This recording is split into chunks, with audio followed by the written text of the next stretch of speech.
Wakati wengi wanapozungumzia waigizaji wakubwa wa Hollywood, majina mengi hutajwa, lakini kuna mwanamke mmoja ambaye amefanikiwa kuandika historia kwa njia ya kipekee sana. Huyo si mwingine bali ni Zoe Saldana. Kutoka kuwa msichana mdogo mwenye ndoto za kucheza dansi hadi kuwa mmoja wa waigizaji walioingiza fedha nyingi zaidi katika historia ya sinema, safari yake ni simulizi ya kazi ngumu, uvumilivu na kipaji kisicho na mipaka. Zoe Saldana alizaliwa tarehe 19 Juni 1978 huko Passaic, New Jersey, Marekani. Jina lake kamili ni Zoe Zadira Saldana Nazario. Ana asili ya Puerto Rico na Jamhuri ya Dominica. Akiwa na umri wa miaka 9 alipoteza baba yake katika ajali ya gari, jambo lilobadilisha maisha yake kwa kasi kiasi kikubwa. Baadaye familia yake ilihamia Jamhuri ya Dominica ambapo alijifunza dansi na sanaa za maonyesho. Ni huko ndiko ndoto zake za kuwa msanii zilipoanza kuchanua. Mwanzo wa safari ya uigizaji mwaka 2000 alipata nafasi yake ya kwanza kubwa kupitia filamu ya Central Stage ambapo alicheza kama mwanafunzi wa Balt. Kipaji chake kilionekana mapema na taratibu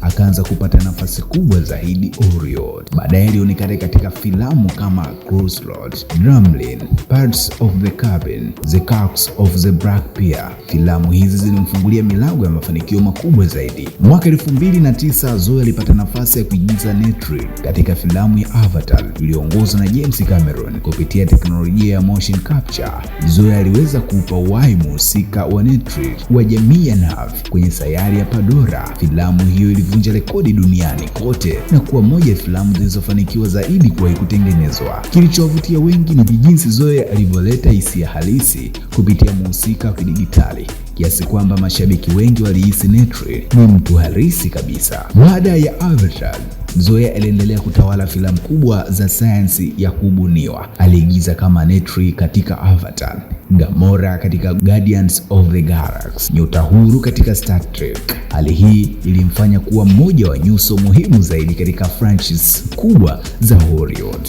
Mwaka 2025 Zoe alishinda tuzo ya Oscar mwigizaji bora wa kike wa kusaidia kupitia filamu ya Emily Perez. Pia ameshinda Golden Globe na tuzo nyingine kadhaa ya kimataifa.